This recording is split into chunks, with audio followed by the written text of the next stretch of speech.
Zane Mercado, 30 years old, owner ng CMT Hub, CMI Scramble, and located po yung store namin, Calamba, Laguna.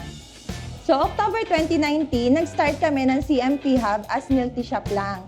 October 2019 to March 2020, yun yung time na nag-operate kami ng dire-diretso. Tapos nagkaroon tayo ng pandemic, March 2020. So nag-stop kami hanggang May, second week ng 2020. Dati kasi nagbebenta na ako ng kung ano-anong mga pagkain. Nag-start ako ng kiosk sa tabi ng Kumon. So naisip ko, hindi alam ng mga bata kung ano yung ice crumble. Doon ako nag-start ng concept na upgrade yung itsura ng ice crumble na kinalakihan natin. Natuwa sila kasi nag-iba yung itsura, yung lasa, at saka yung buong concept. So, nung nag-offer kami noon, maraming nakagusto, pinupuntahan kami dito, maraming mga vloggers. Through ice crumble, nakabawi kami na kahit pandemic, na kapagbigay din kami ng opportunity doon sa mga staff namin na kailangan din ng pera para masustain yung pangangailangan nila. Nag-isip ako, ano ba yung parang mas maganda pang way para maibenta si ice crumble? Since uso po, puro deliveries tayo. So, doon po naisip ko yung concept ng rolling store. Nag-search ako online, hanggang sa nakakita po ako ng concept ng Trimotor na pwede kong i-apply sa business namin.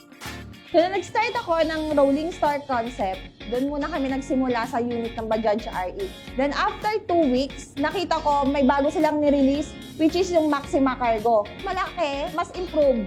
Mas madami po kaming magagawa kapag po Bajaj Maxima Cargo yung gamit namin. Di ba maganda po?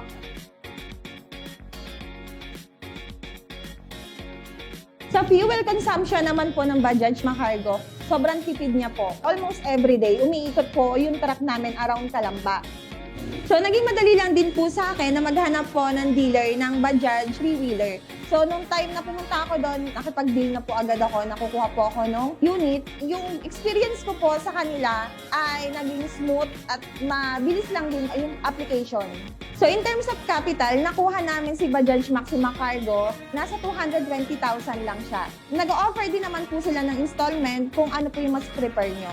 So, sa capital namin, from 220,000, umabot po kami ng 400,000. Kasama na po yung modification, insurance, and kung ano pa po yung mga kailangan namin idagdag. So, doon sa 400,000, ready to operate na po yung Maxima Cargo.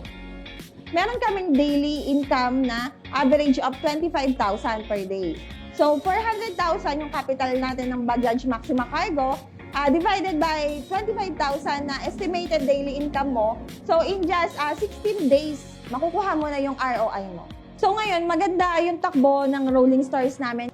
Mas malaki yung makukuha naming income. Kasi ngayon, mas attracted yung mga tao pag nakikita nila is yung bagong trend ngayon, which is yung rolling store natin.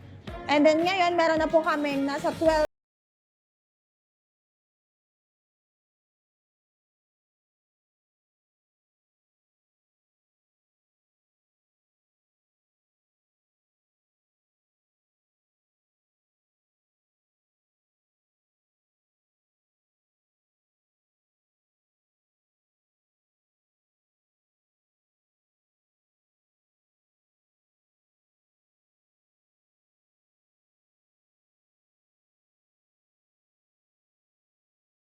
ng Bajaj Maxima Cargo tungo sa pag-asenso.